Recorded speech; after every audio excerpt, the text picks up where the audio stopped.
press conference. We'll just be here standing by.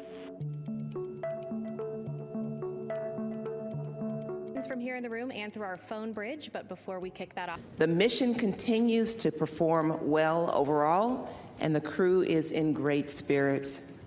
Currently, the crew is more than 100,000 miles from the Earth and about 150,000 miles to go away from the moon. Victor said that we call amazing things that humans do moonshots for a reason.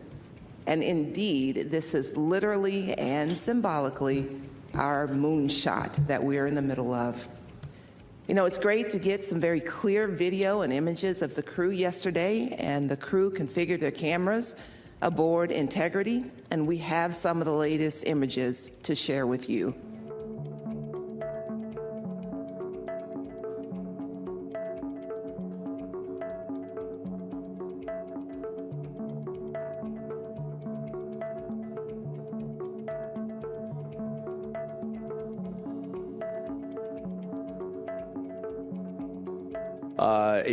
If you might or may not know that we have iPhones on board for the crew members, and they're able, not only the Nikon D5s and the Z9s that we have on board that we preloaded already, they were able to also take some iPhones as well. That's what Lakeisha's referring to.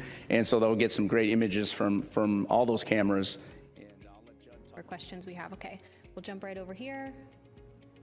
Every one of them are going to be taking pictures, and I'm sure once we get, are able to downlink all of the pictures, I think you will see a suite of pictures from all of the crew members.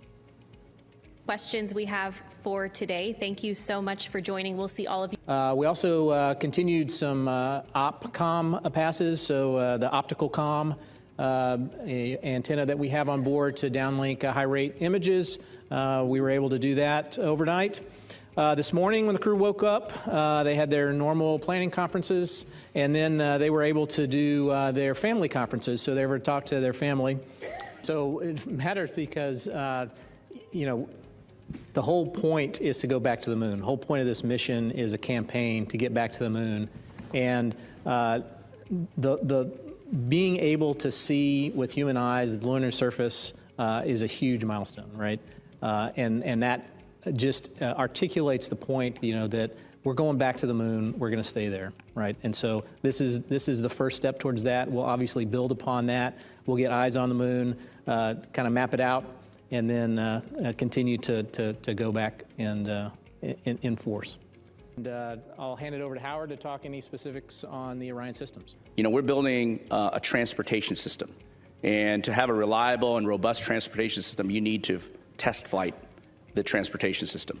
And I think that's really important. We've demonstrated on Artemis I with uncrewed capability. We've added a very important aspect of it, which is the crewed capability, and that crewed capability enables us to really understand how, when we have people in the cabin, how the systems operate and adjustments we need to make. You hear a lot of these kinds of things that over the loop, minor adjustments we need to do. Certainly engineering expertise and the design we put in has a certain understanding, but until you put people in the mix and you operate it and really understand what you need to do to operate in this kind of environment, you don't get that until you're in that environment. So I think that's really important.